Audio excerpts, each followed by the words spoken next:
With an expected sellout crowd, the strongest field disc golf has to offer at this point, and realistically in history, and arguably the best event staff found within our sport. I mean, obviously European Open and UC staff always is incredible. Is 2025 Worlds undoubtedly the best disc golf event to ever take place so far in history? Is that fair to say? Is this really the height of what we've experienced in our sport and could have in our sport? Hunter, what do you think? I think it's hard for us to be saying any opinion on this when the tournament doesn't start till tomorrow. So we'll obviously know a lot more come next week.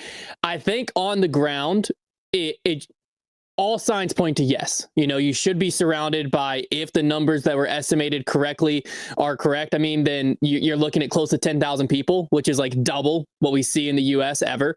It would be just an unfathomable crowd out there. We've already seen the infrastructure, Brody's favorite word, that they've put into this, with the grandstands, with the VIP, like restaurant by hole 18, even with the players don't even have to walk through the crowd. They have a bridge to go up and over into the media area after their rounds. Yada, yada, yada. We've seen all of that, right? And so that is like, yes, on the ground, I think I feel pretty confident saying this is going to be the best tournament we've ever seen. But viewership-wise, DGN-wise, will it? I don't know. Because if you're looking at it from a will you subscribe to DGN in a monetary standpoint, it isolates the largest population of disc golf viewers, which is the United States. Not percentage-wise, but numbers-wise. If you're on the East Coast, yeah, it's great. I get to wake up and watch MPO at 8 a.m., but there's a lot of us that don't get to do disc golf for our job. I'm very fortunate in that. And there's a lot of people where, like, I'm expected to, on my drive to work / my first 3 hours of my workday, be watching MPO. Not to mention, by the time we wake up, FPO is already done.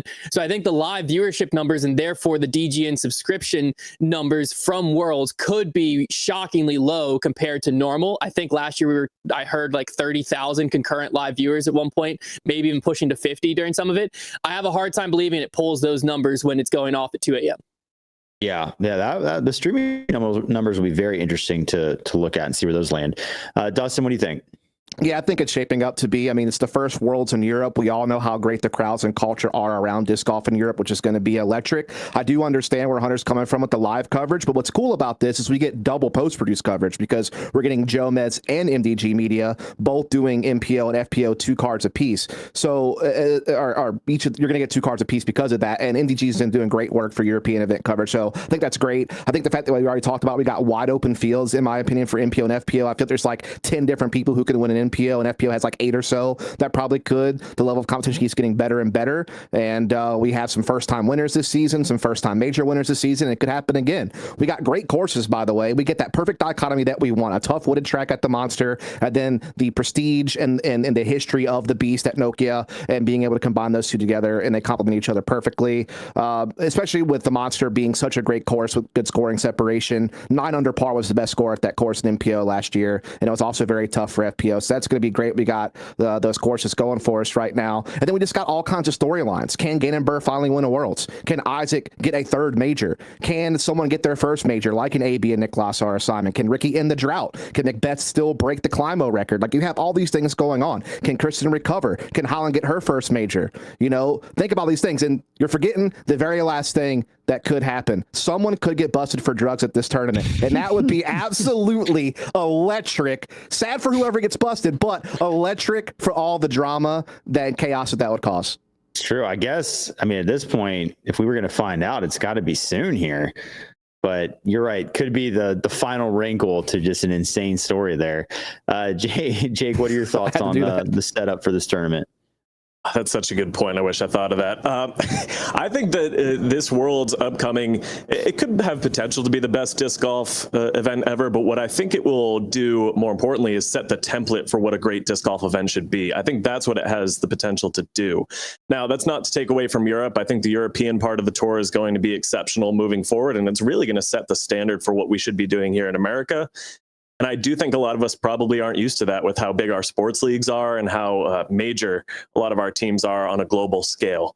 I think this crowd and the infrastructure that's being put together, like you said, is not something we see much in America. And it's going to be interesting to see, do other events try to copy that? Do they bring in different production events, production teams?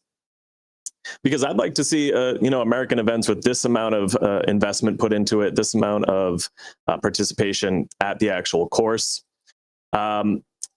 But the biggest challenge, as Hunter said, and as we talked about at the beginning here, is going to be viewership, right? I just don't know if I'm going to be able to watch any of it. Now, if there is some sort of major storyline going into the final round, might I set an alarm? Might I stay up for it? Of course. But I'm not going to be able to watch it and build that storyline in my head and that narrative from start to finish. And it's going to be really hard to stay motivated to keep up with what's going on. So I guess I'm feeling maybe some of the pain that the Europeans feel, and this is a challenge that disc golf is going to have to address going forward of, where do we host these big events and how do we get the global audience engaged from start to finish? Yeah. Gary, do you think the DGN situation viewership is going to hold it back, or is it on pace to be the best event we've ever had? I think we have to temper our expectations a little bit.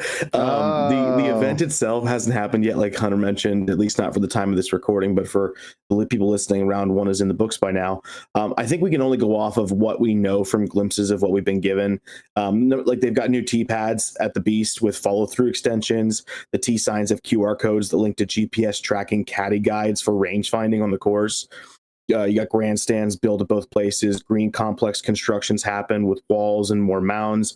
And there's unique sponsorships. Ford got its very own blue tee pad on hole 16 of the Beast, which is pretty cool. So essentially what we can see is excellence so far. And that gives me a lot of hope. Now, what are we hearing? We're hearing that every single pro is saying that Tampere is the best course on the planet. We also have the nostalgia of the fact this is the Beast's last appearance on tour.